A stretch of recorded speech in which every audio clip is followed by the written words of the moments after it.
There's no amount of doing that is ever going to prove to you or other people that you are worthy. It is a vicious, never-ending cycle.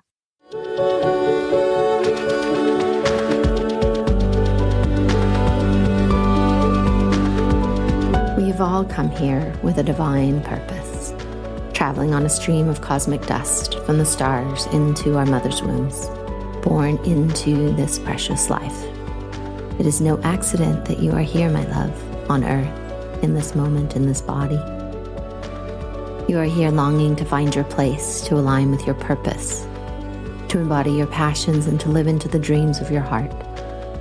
Yet so often we get caught, suspended in the tangle of life, not able to move forward, not able to find solace and comfort in a world that has forgotten the truth of our existence. As we begin to remember, as we peel back the layers, as we come together to uncover our unique gifts and reconnect with our authentic selves, we are able to see another way of being, a new possibility, a different life waiting to be lived. I have experienced on this complicated and wild journey of life that when we connect with the story of our soul, it will show us the magic of this life that we have been missing.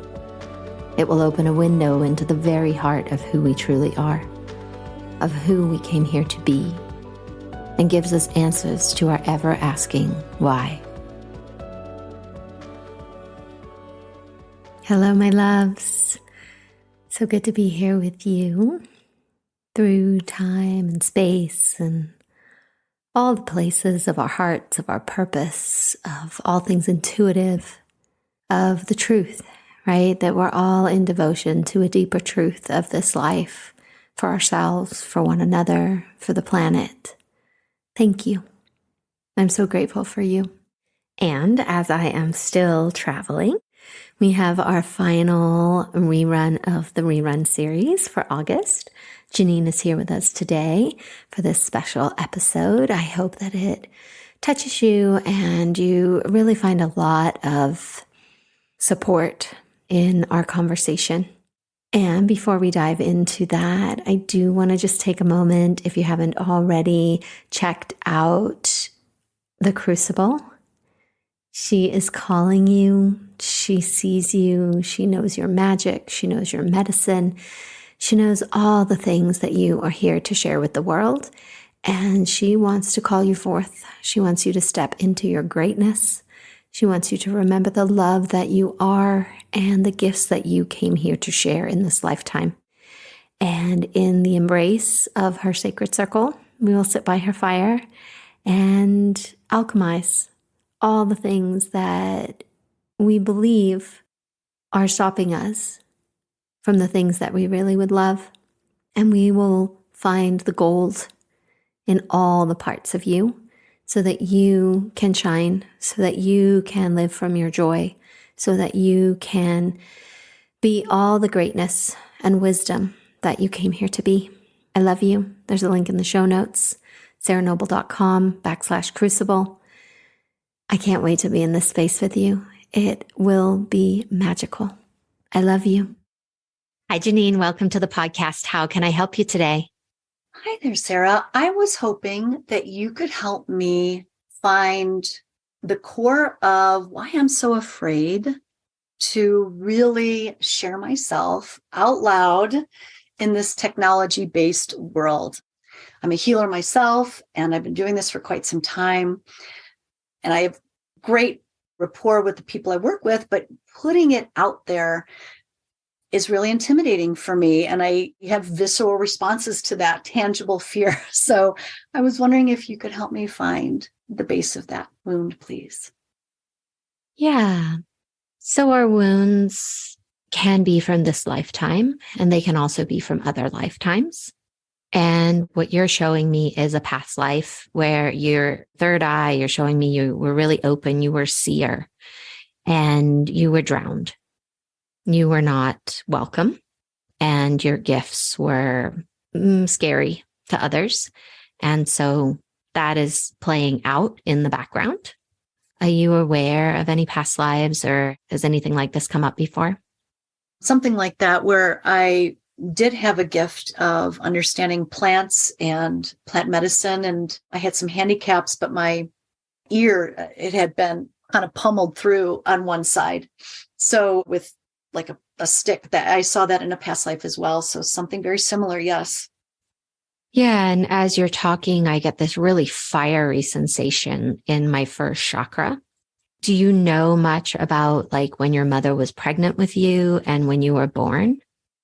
Yes, actually, well, there you go. I was adopted and given up for adoption. It was 1967. So this was a time where women weren't allowed to be pregnant out of wedlock. And she actually went to a home for unwed mothers. That's what they called it back then.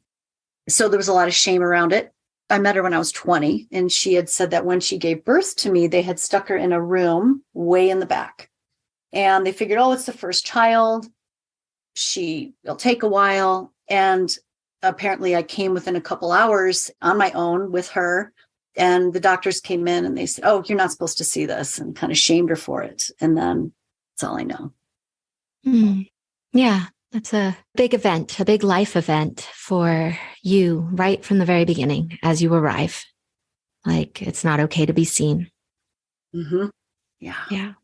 So now here you are doing this amazing work in the world, really living into your truth and your purpose. And your soul is saying, it's time to be seen, sweetheart. It's time to be seen. What generational work have you done? What kind of healing has happened for you around this birth and these past life events? I have done generational work. I'm actually moving through, I have quite a few ancestors, the birth parents and then the ancestral, and I've completed most of the birth parent stuff. But as far as the being seen, it's really just been kind of trial by fire. I use the energy of the choices that I make in my daily life to kind of get me going, to kind of have me make bold moves and to know that I'm going to be okay. So I've really done more real-time work with that, but I haven't really gone back to extract too many of those past lives. I've tried to meet my baby self when I was born at that very moment, but I haven't, I've let her know that things are different. And, of course, everybody's necessary from a bigger perspective, but that's about it for the work that I've done. This is going to be a really beautiful and freeing place for you to spend some time. And I get this image of you are you familiar with like shamanic journeying? Yes. Mm-hmm. Yeah. So journey back to that room. And when you're born, I see you picking up that baby and just cuddling her and looking in her eyes and saying, I see you. I see you. I see you. I love you. I love you. And there's something that happens. And actually, it's the putting that baby inside your heart is the piece. And that is essentially a soul retrieval, right? Like this little piece of you that got left behind. You have the power to bring it home. She's so sweet. Oh my gosh. I can just like smell that baby smell right now. Oh my goodness. Mm-hmm. Yeah, there's going to be freedom for you in those places. And I love that you use initiation by fire or words like that, because that's my life. And I celebrate you for being on that path. And the word you use is choice, right? Like you're deciding your choice creates your life. And you are very aware of that.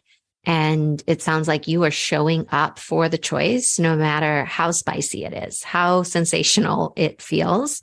You're like, this is what I'm here to do, and I'm doing it. Yeah. I'm reminded of back when I was about 33, and I went back to Chicago for my father's death. My father that raised me, he died about 4 days before my birthday.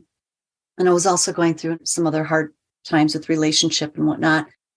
And then something told me at that moment that I should go back to the place that I was adopted from, walk in there and walk out on my own, that trial by fire moment. So I did that. And it happened to be maybe about 4 or 5 days after my birthday. So I would have been there 33 years ago. And the woman took me around and she showed me the nursery where the babies were. And there was a little girl, some nurse randomly brought the baby girl up and held it up to the window right there for me to look at. And so I was looking at this little girl and I was like, oh my gosh, I know you. I mean, just like you told me the exact visual, like I know you, you're going to be okay. No doubt she was probably born just a few days ago, right? The same time I was, and just a different time and space. So I will remember for sure to do that. That was a good first step, but I should do that for myself as well. Yeah, that's significant. 33, right? Like that is one of the divine master numbers. In my life, it's when everything started to change. Yeah. So you're also showing me like a heaviness in the right side of your body. So like the masculine side. What's your relationship with the feminine and the masculine, the sacred feminine and the sacred masculine? I feel like I probably live in the sacred components of both of those more so. And the more everyday masculine and feminine is really where I've been doing a lot of my work. I have 9 younger brothers. I'm the only girl. I have 2 fathers, 2 sons. So I've had nothing but these gorgeous men in my life. And I love the men, but I also know that they're probably for certain reflections of many lifetimes of integration that I'm trying to probably make sense of. So on an everyday level, I could be very masculine in that way. Like I'm very young energy. I bring that forth. I'm very much a doer. But I'm highly intuitive, highly empathic. And that is the driving force of my existence now more than ever. I've had to walk into that. I've had to really let myself be there with it. But there's a part of me that feels like the way that I get accepted most is that doer instead of that beer on the everyday masculine feminine side of me. So I'm still working on that masculine. And my right side, by the way, is where I carry all that weight and tension for sure. Mm-hmm. Yeah, what it feels like is you're getting sucked down by that. So this is also going to play a part in taking things to the next level, is freeing yourself. It's like cords. And like you say, beautiful representation of the masculine in your life and so much love that's coming from it. And yet at the same time, I see it as like binding you, where cutting the cords, creating a boundary between like, I am a woman. Like, yes, I'm in this masculine family and all these masculine attributes and so much masculine love, but it's like claiming your space as a woman so that when you move into being seen, people see you rather than all these males that are in your life. Because that is a different energy. I imagine you know this. And people that we work with, they come to us because of who we are. I mean, what we do is important, but it's really about who we are. Right. Yeah. And for you, because there's this pull that's happening with the masculine, and it's kind of pulling you down into some old storylines related to the masculine. Mm-hmm. Freeing yourself from that and claiming your sovereignty as a woman is going to allow people to see you in a different way than they can see you right now. Like you change vibrations, you change frequencies. Yeah. When you let go of that. Are you following what I'm saying? Totally following what you're saying. Yeah, absolutely. I get it. And as you're speaking this, what I'm feeling is a lot of that feminine wound that was really, even my mother, my biological mother, how she was really not allowed to keep the baby. Her father made the mind up, meaning me, for both of them, made the decision, and just even raised by a woman that, she ruled the roost, but she wasn't taken seriously. So there's a lot of anger there, tons of anger about being a woman. And then, of course, those past lives as well. When you have this gift that is such a feminine quality, it's important that I redecide what that means in my life, how that could be in a different way in the world. I feel it like specifically kind of grabbing you around the lower ribs on the right side. It's like a big hand that says, no, you stay over here. This is where you belong. But it's an authoritative, like it's not a loving feeling. And what happens is, right, the patriarchy, the collective, it comes through men. It's not always who they are, but it can access them. So that's the masculine side of the collective. And then the feminine side of the collective comes through women and grabs them. And then we start acting in all kind of crazy ways that aren't the truth of us. So it happens to both sides. And it's holding you, like it's got this big grasp on you, and it's coming through all these men in your life in different ways. And it's like it's holding you back. Like, no, don't go out there and be too big. That's not okay. So working with some practices and becoming really aware of that happening and giving yourself, claiming your space, not allowing that to come in and choose for you, right? Like you're standing there ready to do whatever you want to do on social media or create a video or speak or step into the world bigger. And then you're going to hear voices.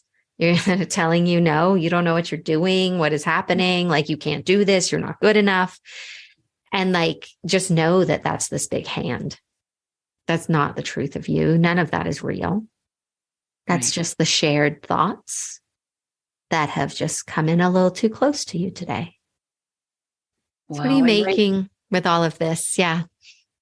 Right under my rib cage is, not kidding, exactly where it's been pulling up my hips for the longest time, right on that right side. And it's throwing off my whole lower back. So that's been calling me for a while, for sure.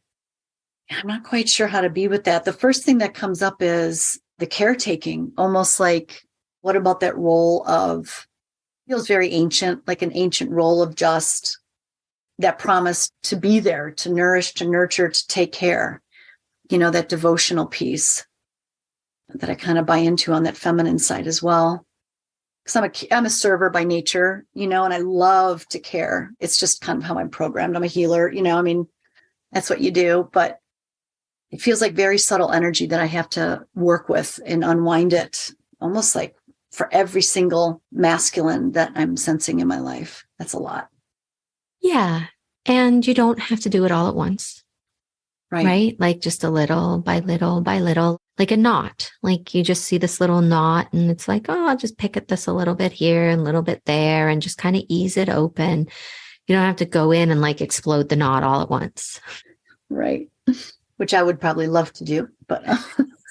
And you know what? If you would love to do it, do it. No. There's no right or wrong. There isn't, but I do. There is something to just taking your time that really makes it last a whole lot longer, right?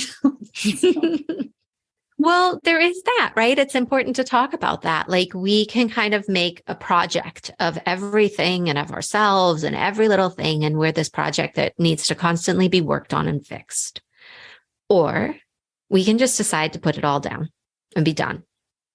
Cross the threshold and be who we came here to be. Right. Like there's many different paths. At this point, it feels pretty energetic on some of those. I mean, there's, I do have younger children and my husband, but all the other masculine in my life, it feels very like I've kind of really whittled my way through the fear of standing out, but it feels very subtle and nuanced and pretty deep. So undoing those knots is definitely a great next step. Yeah. And what's coming back in is that word devotion, right? And this beautiful part of you that is a caretaker, that does love to nurture and to nourish. And inside of every archetype, there is a light side and there's a shadow side. Exactly. And the light side is doing all those things in service to life, in service to you, in service to others, in a very healthy, conscious way. And then the shadow side is when we're run by our unconscious programs and we're doing it because we think if we don't, that no one will love us. Mm-hmm. Yeah. So it's getting really clear on where is your devotion coming from? What's the source? What's fueling it? Right. I have always had issue with if I'm not doing something, even if it's just the dishes, like unloading the dishwasher or something simple.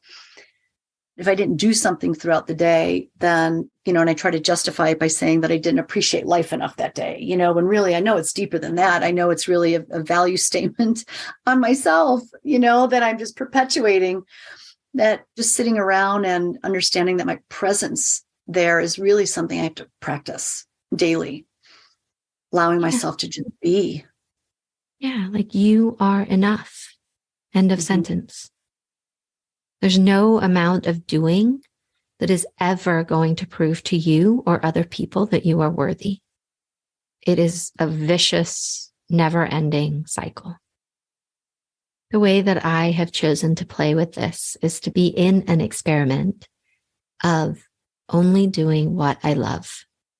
And it is very spicy. It is definitely a trial by fire because there's a lot of programming that's going to tell me that I have to do all these other things over here. And I have just been firmly in this experiment. And the times that I have come out of it, I notice that life gets harder. Mm-hmm.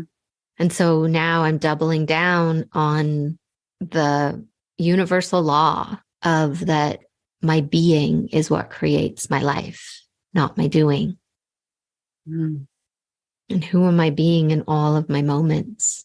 Not just the moments that I like, but also the moments that are uncomfortable, the moments that feel really challenging and feel like, gosh, I just want to scream and shout right now.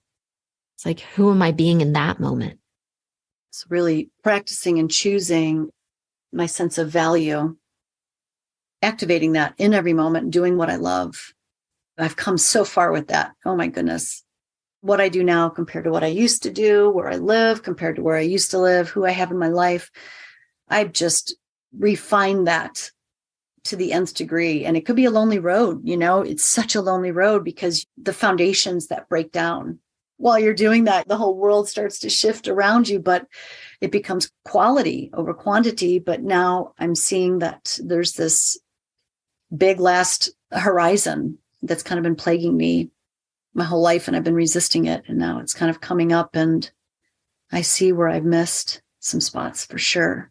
Yeah, that value of self is really something.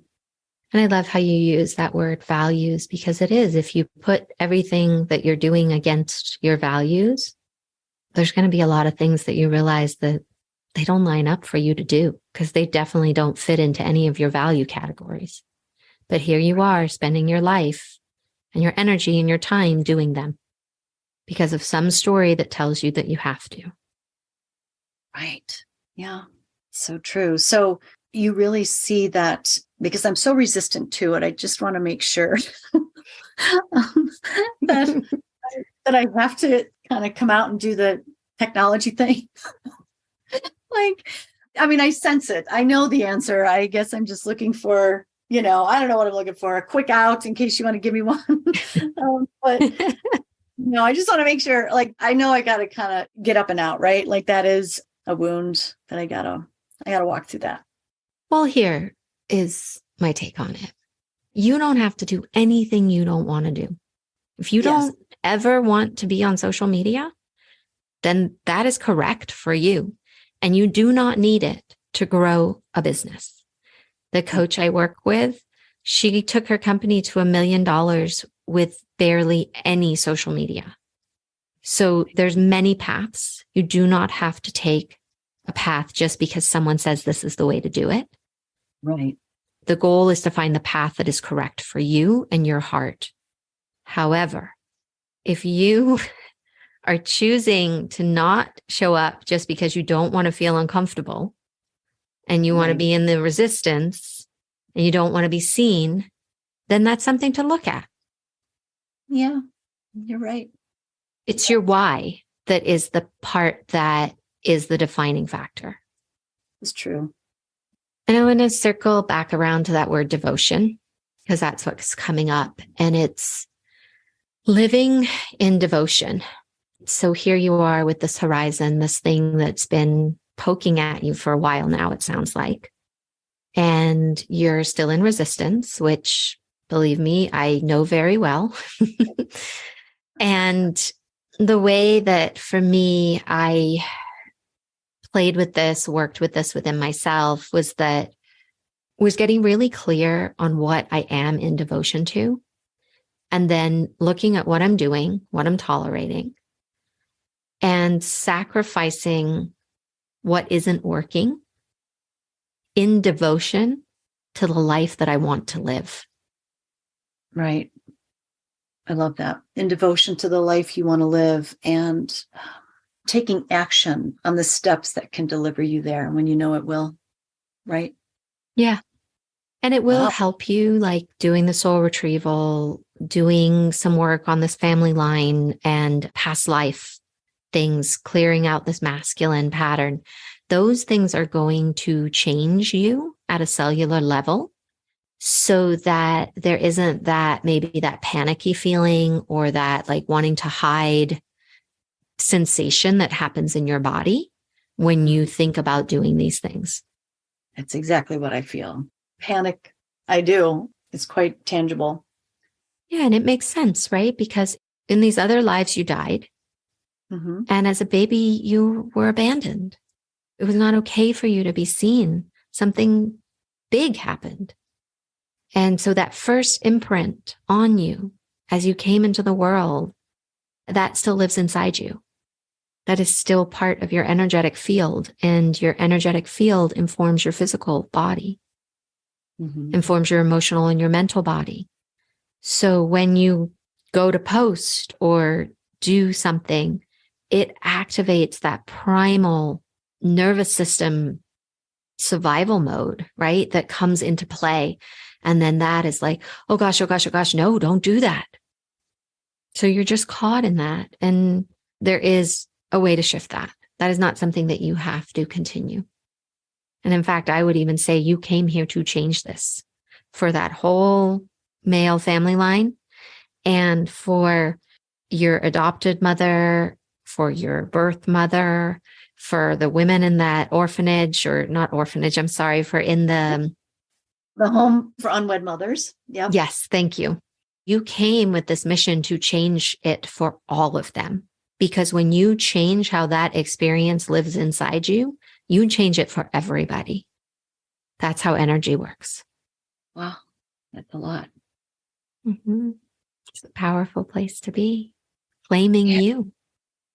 I always bite off a little more than I could chew. So sounds right up my alley.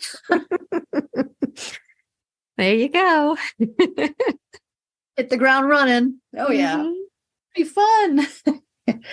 Wow, that's powerful. Thank you.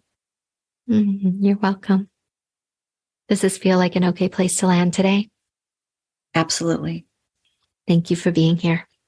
Thank you for having me, Sarah.